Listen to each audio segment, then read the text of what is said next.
Hello guys, ఈరోజు మా recipe చూసారా? చింతపులుసు, పచ్చి చింతపులుసు ఇలా చేసుకోండి, భలే ఉంటుంది. ఫస్ట్ ఎల్లిపాయలు, జీలకర్ర, కరివేపాకు, మా వాళ్ళైతే కరివేపాకు తీసి పక్కకి వేస్తారని అది కూడా అందులోనే దంచుకుంటున్నా ఫ్రెష్గా. ఇంకా దంచుకొని చింతపులుసులో ఉల్లిగడ్డలు వేసి బాగా వేసుకోండి. ఉల్లిగడ్డ ఫ్లేవర్తో చింతపులుసు టేస్ట్ బాగుంటుంటుంది. సో నేనైతే ఇలా ఒక మీడియం సైజ్ 2 ఆనియన్స్ సన్న సన్న పీసెస్గా కట్ చేసుకొని ఇలా వేసుకుంటున్నా. అండ్ కొత్తిమీర కూడా కొంచెం ఎక్కువ ఉంటే ఎక్కువ వేసుకొని బాగా వేసుకోండి. చారుకు కొత్తిమీర ఫ్లేవర్ బాగుంటుంటుంది. సో నేనైతే ఇవి రెండు మంచిగా కలుపుకుంటున్నా.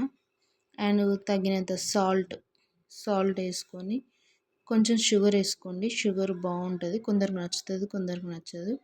సో ఇక్కడైతే ప్యాన్ పెట్టుకొని ఆయిల్ వేసుకొని ఒట్టిమిర్చి మస్ట్ అండి, డ్రై మిర్చీలు ఆ గింజలు గోల్డెన్ బ్రౌన్ కలర్లో వచ్చేంత వరకు ఫ్రై చేసుకోండి మంచిగా. నెక్స్ట్ వచ్చేసి ఆవాలు జీలకర్ర నేను ఫస్ట్ అందులో దంచుకుని వెళ్ళిపోయాలి కాబట్టి నేను జీలకర్ర వేసుకోవట్లేదు.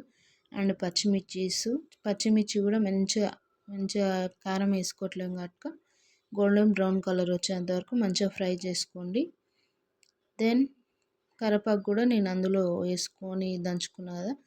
ఇప్పుడు టర్మరిక్ వేసుకొని ఇలాంక మనం దంచి పెట్టుకున్న మిశ్రమాన్ని వేసుకొని మంచిగా ఫ్రై చేసుకోండి.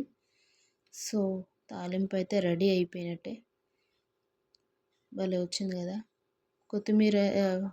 కొత్తిమీర కూడా వేసుకోండి, నా దగ్గర కొత్తిమీర లేదు. సో ఈరోజు ఎలక్షన్లు కాబట్టి ఫాస్ట్గా చింతపులుసు అయితేనే అయిపోతుంది అనేసి ఫాస్ట్గా చేసుకుంటున్నా.